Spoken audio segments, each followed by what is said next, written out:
even with all evidence going on social media, with all the clips, even with CNN Discovery, even, you know, all the pictures on social media, our own very Minister of Information, the person of Lai Mohammed, is still coming out boldly to tell lies about what happened on the 20th of October 2020.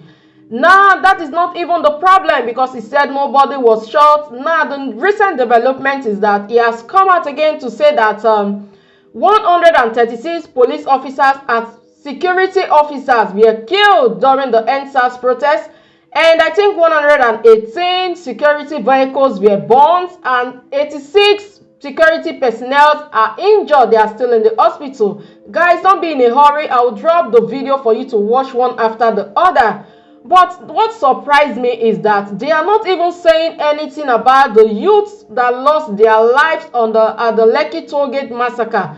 They are just keeping that aside. This is very, very surprising.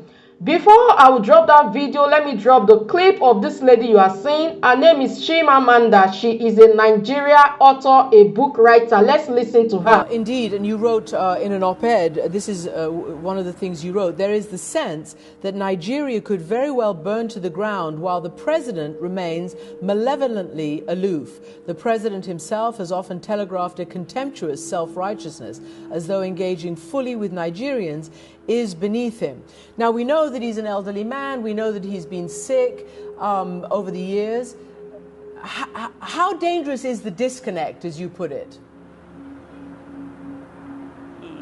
I think it is quite dangerous, and I'm not entirely sure how much of it is an inability to understand or an unwillingness to understand, because I do think that there is a wide divide between this generation of Nigerians and the generation of people in power.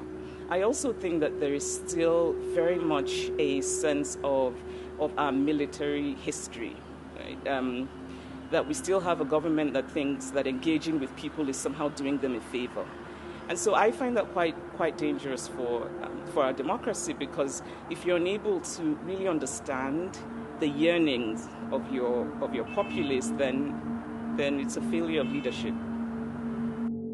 Welcome back, guys. You can see from what this lady is saying in this little clip that I just dropped, the thing that really interests me most is that, according to her, she said it's as if, you know, it is, I don't know how to put it, like the president, that's the person of Buhari, is doing the citizens of Nigeria a favor by coming out to address them.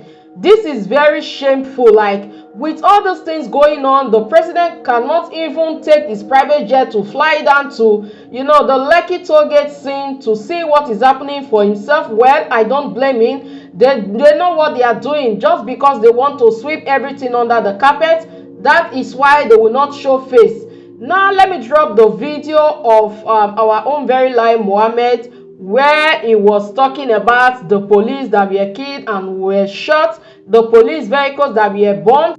He also made mention about DJ Switch. He said DJ Switch, nobody declared DJ Switch wanted in Nigeria, that DJ Switch is just going around to tell lies about the government. Let me drop the video for you to watch one after the other. Bye. The federal government was responsive and responsible in meeting the demands of the EndSARS protesters. B.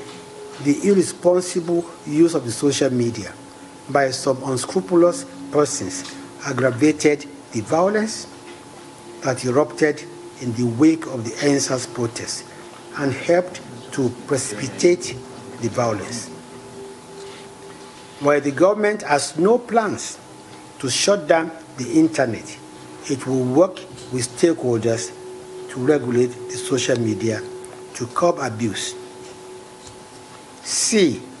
Those who use the social media responsibly have nothing to fear. But those who abuse it have every reason to be worried, as no responsible government will stand by and allow a few unscrupulous elements to set the country ablaze. D. CNN goofed in a preconceived stance that the soldiers who were deployed to Lekki Tollgate indeed shot at protesters, killing some of them. CNN relied heavily on unverified and possibly doctored videos, as well as information sourced from questionable sources, to reach its conclusion. This should earn CNN a serious sanction for irresponsible reporting. E. While judicial panel sitting in Lagos works to unravel what really transpired at the Lekki toll gate, available evidence so far points to the world's first case of massacre without blood or bodies. F. The federal government commends the security agencies for acting professionally and showing utmost restraint all through the NSAS protest and ensuing violence, an action that saved lives and properties. G. Human rights organizations should note that the security agents are also human beings and they have rights too. Even if the organizations, for whatever reasons, are reluctant to recognize the human rights of security agents, they should stop vilifying them as they are wont to do. It's also disheartening that the human rights organizations have not seen anything wrong in the mindless violence that was perpetrated in the name of NSAS. H. DJ Switch should quit peddling falsehood and present her case with verifiable evidence to the judicial panel sitting in Lagos. No agency of government has declared her wanted. Hence, she has no reason fleeing or seeking asylum anywhere. I. The sanctions imposed on some broadcast media organizations by the National Broadcasting Commission are justified in view of the unprofessional acts of the organizations which were in clear breach of the Broadcasting Code, as stated by the Commission. It is also imperative for the traditional media to authenticate information from the social media before pushing such to the public. The federal government is very satisfied with the role played by the security agencies, especially the military and the police, all through the NSAS crisis. 6 soldiers and 37 policemen were killed all over the country during the crisis. This is in addition to 196 policemen who were injured, 164 police vehicles that were destroyed, and 134 police stations that were razed. DJ Switch is now in hiding, but is bravely joining us to speak about what happened that night and what has happened since, and we thank you for doing that. The videos that you posted have made you a target, and there are claims that the Nigerian army has been trailing you, threatening your life and forcing you to flee the country. The army has denied those claims, saying, and I quote, "There are bigger fish to fry," end quote. Tell us what you saw that night and what is going on now. Well, thank you for having me, Becky. Thank you for giving us your platform to continue talking and sharing this story. What I experienced that day was the worst experience in my life. The Nigerian army that is supposed to protect us came with no warning, none, nobody, no representative to come speak to us first. At least they just came in guns blazing. We heard gunshots from behind the toll gate, because we were on one side of the toll gate, and we heard gunshots from behind and people running. So what we did was just to go down and sit down and just stay still, wave our flags. So because we believed that if we waved our flags, they would see that we are not here to cause any harm. We're not here to cause any troubles. We're just here protesting, as is our right to do so. So there was no warning, nothing. They came shooting people were just dropping. I can't even explain that to you.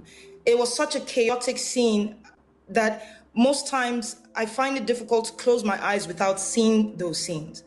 And after they left, the Nigerian police came, SARS to be precise, because looking at the uniform, the ones we could see, and especially one man that was putting on white, I don't know who he is or something, but he had a pistol, kind of like a small gun, and he was just shooting at us directly, and we were just running for our lives. That's the short story of it, really. Just after the Lekki Gate incident, I spoke with the Lagos State Governor. Have a listen to what he told me.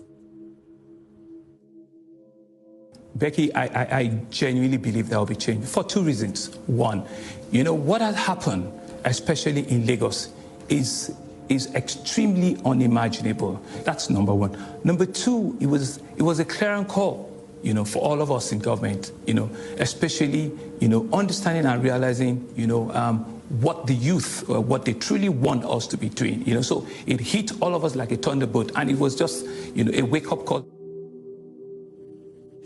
Your response to what you just heard there? With no due respect, I actually challenge the governor of Lagos State to just say the truth. They know the truth. It's been out there, they're conflicting stories with each other. Nigerians have died. This is not a time to play games. Families are looking for their loved ones. To be honest with you, with regards to me, I don't know how to feel, because in one hand, I'm grateful I'm alive today. In the other hand, I don't know if I should say I'm lucky. It's almost like I'm saying the others were not lucky. It is time that we own up to the things that we're supposed to own up to. The governor has a responsibility to the citizens of Lagos State, and he should say the truth. Nigeria's president on Tuesday vowed to prevent a repeat of what have been these wider anti-police brutality protests through dialogue and through listening, he says, to all stakeholders. I just wonder, how do his comments make you feel? To be honest, Becky, at this point, I do not hold what the president of the Federal Republic of Nigeria says to any, I can't hold it to heart.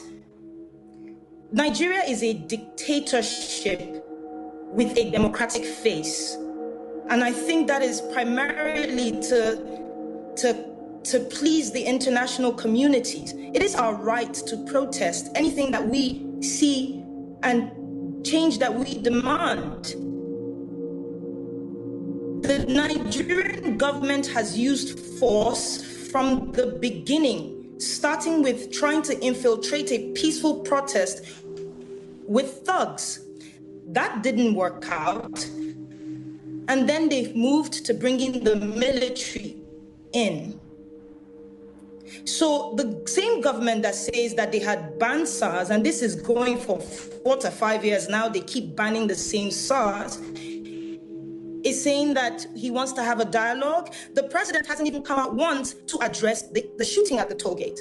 So no, Becky, I do not take his word to heart. We need action, we need change, and most importantly, we need accountability.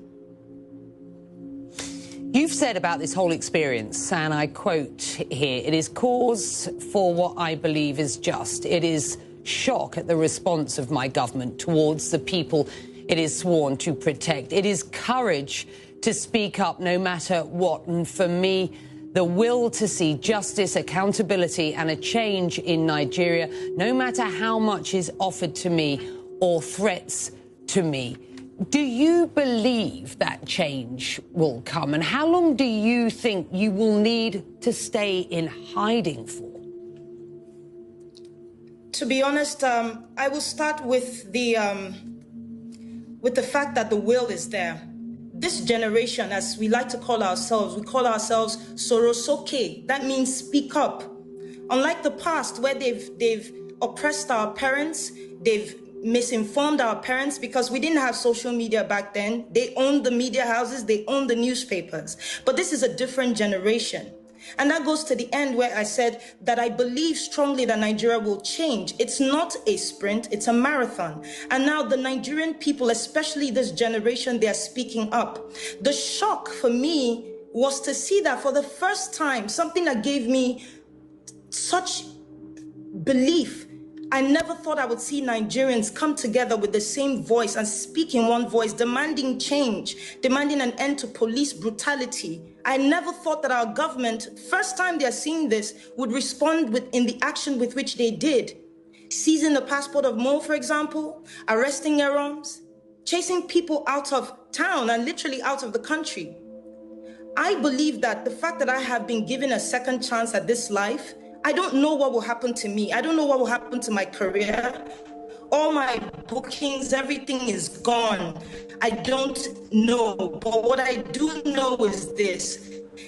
The fact that I have this chance, I will use this opportunity to tell this story. No matter the length, no matter the breadth, I would use the opportunity to tell the story. My hope is to go back home. I don't want to run anywhere. People think that I have sought some sort of asylum. That is not a fact. But you can't chase down everything. Those things are not important. I want to be able to go home, but I want to make sure that I've gotten my story out and the story of other witnesses out under oath. And then when I'm done, I go home. If they want to pick me up at that point, there's nothing to try and silence me for anymore. So if they still want to pick me up, no problem.